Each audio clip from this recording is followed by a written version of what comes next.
MasterChef Indonesia Season 10 segera.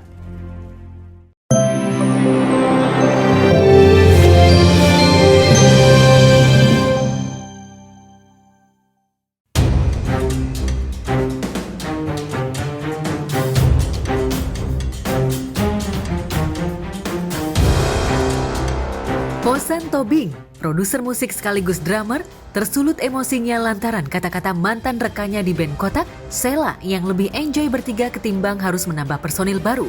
Ditambah secara pembagian hasil pun diungkap Sheila lebih besar ketimbang berempat. Hal itu diungkap Sheila, Tantri, dan Chua di siniar milik Greta Agatha. Sontak saja ungkapan itu membuat Posan benar-benar kecewa, apalagi ia pernah menjadi bagian dari band tersebut. Tapi kan awalnya berempat, apa nggak mau cari personal lagi? Kalau cari personel lagi sih sempat kepikiran ya dulu, cuman ternyata semakin kesini kok semakin nyaman bertiga gitu. Soalnya baginya 3. Jadi kalau pembagiannya Lebih besar ya? Lebih besar, lebih bisa bertiga. Kalau berempat, wah dikurangin dong. Iya. Bertiga ya berantem mulu, apalagi berempat. Oh berantem. Coba Ya cerita. kan? Sebenarnya banyak video-videonya Kotak yang begitu, ada beberapa lah yang udah gue lihat. Oke, gue tahan. Masalahnya Greta itu kan YouTube-nya itu besar. Artinya potensi ditonton sama masyarakat Indonesia, bahkan luar negeri itu potensi sekali. Jutaan loh YouTube-nya Greta itu. Dan gue nonton gitu. Ketika gue lihat, kok ngomongnya kayak gitu ya? Kayak gue ngerasa harga diri gue hancur banget gitu. Mereka bilang, kita lebih enak bertiga, nggak usah nambah drummer. Dengerin ya, gue nggak perlu gue main drum lagi nggak perlu, udah lewat masa itu ya. Bahkan banyak, biar lu tahu, banyak IO yang minta ke gue biar kita bisa digabung satu panggung, satu benar-benar berempat. Gue nggak pernah mau. Kenapa? Karena buat gue itu udah kenangan ya. Gue bukan orang yang jas merah, orang yang lupa sejarah. Kotak itu yang bikin gue besar. Gue ikut membesarkan Kotak dari nol ya. Tantri, Chua, lu siapa ya? Gue ikut membesarkan Kotak dari nol. Tapi please, jangan sakitin gue lagi dengan kata-kata kalian. Gue udah diam 11 tahun, itu bukan waktu yang sedikit, Tantri ya. 11 tahun bukan yang waktu yang sedikit, Chua. Dan lu Sheila, 11 tahun buat gue keluar dari Kotak. Gue ninggalin banyak warisan buat lo. Mulai dari kontrak Kotak yang bagus, kontrak label juga bagus, kontrak manajemen juga bagus, sampai semua-muanya gue kasih ke lu semuanya. Lu masih bisa ngomong kayak gitu? Sebelum lu bagi 3 duitnya, lu pikirin di dalam ini tuh. Sebelum lu bagi 3 tuh harus lu pikirin dulu siapa-siapa yang dapat di dalam, baru lu bisa ngomong kayak gitu ya. Tantri juga ngaminin ngomong kayak gitu, kayaknya seakan lu dengerin aja, iya aja. Chua juga lu manggut aja. Lu kan udah pada tua, udah ibu-ibu juga semuanya. Ini luapan emosi yang harus gue keluarin, karena 11 tahun bukan waktu yang sedikit. Cukup, gue cukup. 11 tahun cukup, ini harus gue keluarin semuanya.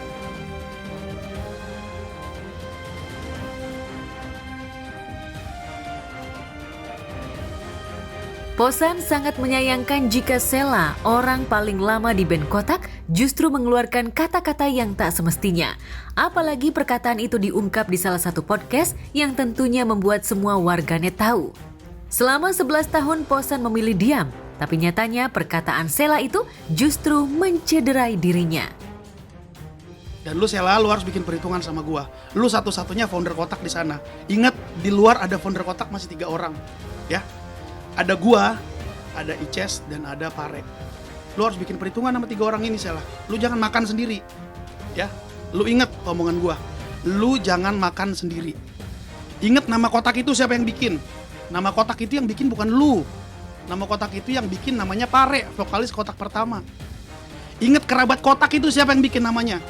Kerabat Kotak itu yang bikin nama nih, gue ya. Inget, merchandise Kotak, fans Kotak, Basecamp Kotak di mana? Ya, itu di Taman Mini, di studio gua yang gua bela-belain ngutang sana sini biar kita punya Basecamp. Dan kok kerabat Kotak sampai sebesar ini. Itu gua, Sheila. Ya. Lu juga ingat itu logo Kotak yang begini tuh, yang selama ini lu pakai, lu jual, dan lu nggak peduli siapa yang bikin. Itu Kang Denny MR tuh. Lu harus perhitungan sama dia tuh. Perhitungkan dia. Jangan lu makan sendiri, bro. Lu satu-satunya founder Kotak yang tahu sejarah Kotak dari nol.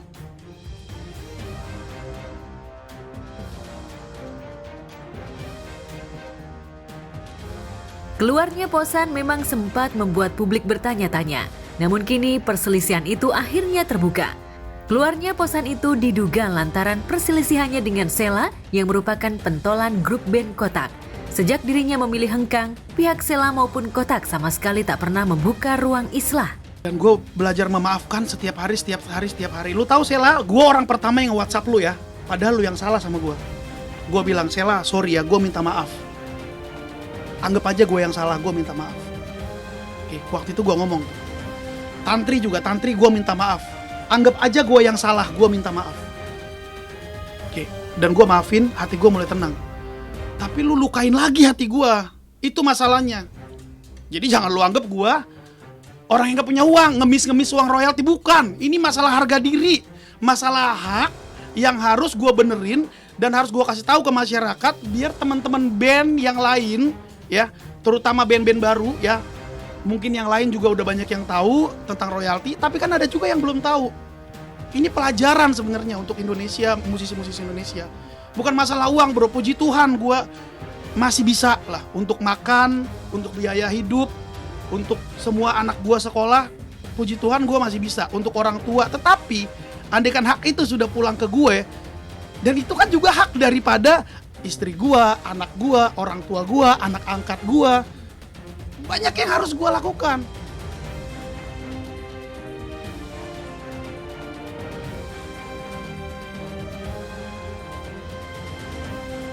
Perselisihan di tubuh Kotak Band hingga akhirnya Posan keluar membuat Tantri, Chua, dan Sheila memilih memperbaiki di tubuh band metal tersebut dengan cara berkomunikasi. Ketiganya akhirnya sadar jika lancarnya komunikasi membuat ketiganya bertahan hingga saat ini bersama band Kotak. Pernah banget waktu itu ya. Tapi kembali lagi sih, kita punya pelajaran yang cukup besar banget. Waktu itu kan kita sempat ada momen drummer kita keluar. Nah itu kita cari tahu apa sih sebenarnya penyebabnya apa. Jadi lebih kepada komunikasi. Jadi kalau misalnya kita bertiga, kan perjalanan kita bertiga ini udah cukup lama nih dibandingkan yang kemarin berempat. Jadi kalau misalnya pas lagi berantem, pas lagi mendem sesuatu, ya mendingan diomongin gitu. Akhirnya komunikasi balik lagi. Karena udah punya pengalaman sebelumnya kan. Tantri, Chua, Sheila atau Kotak ya, kalau nggak ada etikat baik dari kalian, gue masih menunggu, gue masih baik, gue masih menunggu. Khusus biasanya gue kalau urusan hukum gue orangnya itu saklek. Tapi khusus kalian bertiga, gue masih menunggu dalam waktu 2 minggu ini deh.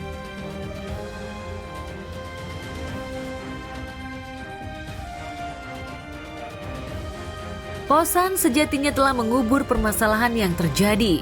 Namun sayangnya luka itu kembali dikorek hingga akhirnya Posan bersuara. Apalagi sejak tahun 2011, Posan sama sekali tak pernah mendapatkan hak royaltinya. Posan berharap jika permasalahan ini tak berakhir di meja hijau. Lantas akankah Posan bakal mengambil langkah hukum jika pihak band Kotak tak mengindahkan apa yang diharapkan dirinya, terutama soal royalti? Jadi gue nggak terima, harga diri gue habis lo bikin. Jadi kali ini ya, kalau memang Kotak ya, Sheila, Chua, Tantri, kalau memang lu masih beretikat baik, ayo kita ketemu ngobrol. Ya, lu masih beretikat baik, ayo kita ketemu ngobrol baik-baik sama gue. Biar gue bisa luapin semuanya, biar gue kasih tahu semua apa yang gue rasain ke kalian.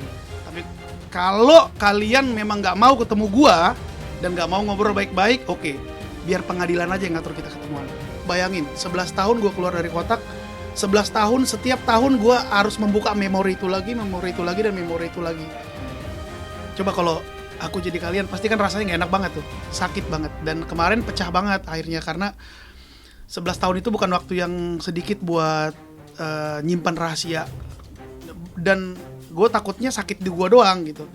Gue kenapa aku luapin ke Instagram, ke media sosial, ya karena biar semua kerabat Kotak tahu deh sekalian gitu. Biar tahun-tahun depan lu jangan minta hal-hal yang kayak gitu lagi ke gue. Dan akhirnya di sini gue akan memperjuangkan yang namanya hak gue gitu. Memperjuangkan hak. Apa itu haknya? Haknya itu adalah semua karya lagu, karya cipta yang dipakai sama Kotak itu hampir 100% ya. Artinya mungkin bisa dibilang 100%, kan karya-karya dia terbaru juga kan biasa-biasa aja. Nggak se-booming dulu-dulu amat. Jadi bisa dibilang yang masyarakat Indonesia tahu tuh 100% itu ada andil saya. Atau artinya karya itu tuh gue ikut bikin gitu loh. memang gue bikin lagunya juga. Terus dia pakai konser dari tahun 2011 sampai tahun 2022. Sekarang nggak ada tiket baik, ngomongin hak royalti. Mereka manggung, Kotak berapa sih sekarang? Mungkin 50, 70 juta, 100 juta, atau di atas 100 juta. Masa nggak ada yang lu kasih sih bro sama gue sedikit pun? Sementara setiap konser, karya-karya gue itu lu pakai terus gitu. Lu tuh bisa dapat duit konser di mana-mana dengan harga yang fantastis kayak gitu tuh. Itu pakai karya gue. Terus gue gimana? Itu aja sih sebenarnya. Jadi gue mohon maaf, ya mungkin agak-agak emosional ngomongnya. Ya minta maaf sama teman-teman media, minta maaf sama kerabat Kotak, minta maaf sama masyarakat Indonesia. Seharusnya karakter gue bukan kayak gini, tapi 11 tahun ini udah cukup gue luapin. Ya udah cukup aja deh. Ya.